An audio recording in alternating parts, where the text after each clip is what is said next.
President Zia Rahman খাল খনন কর্মসূচি ওনার জীবদ্দশায় শুরু করেছিলেন। এটা ছিল একটা আন্দোলন, একটা বিপ্লব।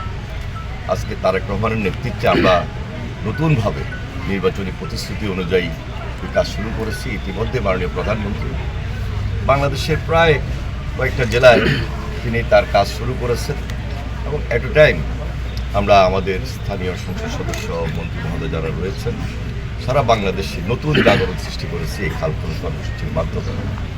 কর্মসংস্থানের ব্যবস্থা রয়েছে, গ্রামীণ অর্থনীতি চাঙ্গা হচ্ছে। Lily ultra soft serum gel, যা গভীর থেকে স্কিনে দেয় 3 গুণ সিরাম হাইড্রেশন। সিরাম জেল হাইড্রেশনে ব্রাইট থাকো সব সিজনে। কৃষির উন্নয়ন হচ্ছে, পরিবেশগত উন্নয়ন হচ্ছে, সব কিছু মিলে ওই আন্দোলনটাকে নতুনভাবে আজকে এই দীর্ঘদিন পর আমরা হাতে নিয়েছি। দীর্ঘদিন অনেক বাধা বিপত্তি ছিল, অনেকে কাজ শুরু করেন নাই, ধরেন নাই, অনেক সরকার এসেছিল। এর মধ্যে অনেকগুলা খাল, যেগুলা বড় নদীও ছিল, সেগুলো খালের মধ্যে হয়ে গেছে। অনেক জায়গায় প্রতিবন্ধকতা, শিল্প যে কলকারখানা গড়ে উঠেছে তার বর্জ্য এসে স্তূপ হয়েছে, দখল হয়েছে। তারপরে খালের মধ্যে ঘেরাও করে সেখানে মাছের চাষ হচ্ছে।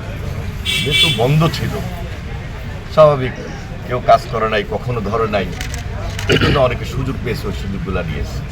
এখন আমরা যেহেতু এই নতুন জাগরণ সৃষ্টি করেছি তারেক রহমানের নেতৃত্বে, খাল খনন প্রক্রিয়া অব্যাহত রয়েছে, খালের গতিতে খনন শুরু হবে, খনন চলছে।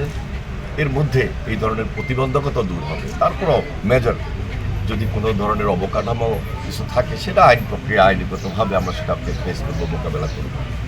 সব কিছু মিলে জনস্বার্থে আমরা আমাদের এই কর্মসূচি হাতে নিয়েছি। সারা বাংলাদেশে আগামী 5 বছরের মধ্যে 20,000 কিলোমিটার কমপক্ষে খাল খনন যদি আমরা শেষ করতে পারি, নতুন বাংলাদেশ, স্বনির্ভর বাংলাদেশ গড়ে উঠবে ইনশাআল্লাহ। Lily ultra soft serum gel, যা গভীর থেকে স্কিনে দেয় 3 গুণ সিরাম হাইড্রেশন। সিরাম জেল হাইড্রেশনে ব্রাইট থাকো সব সিজনে।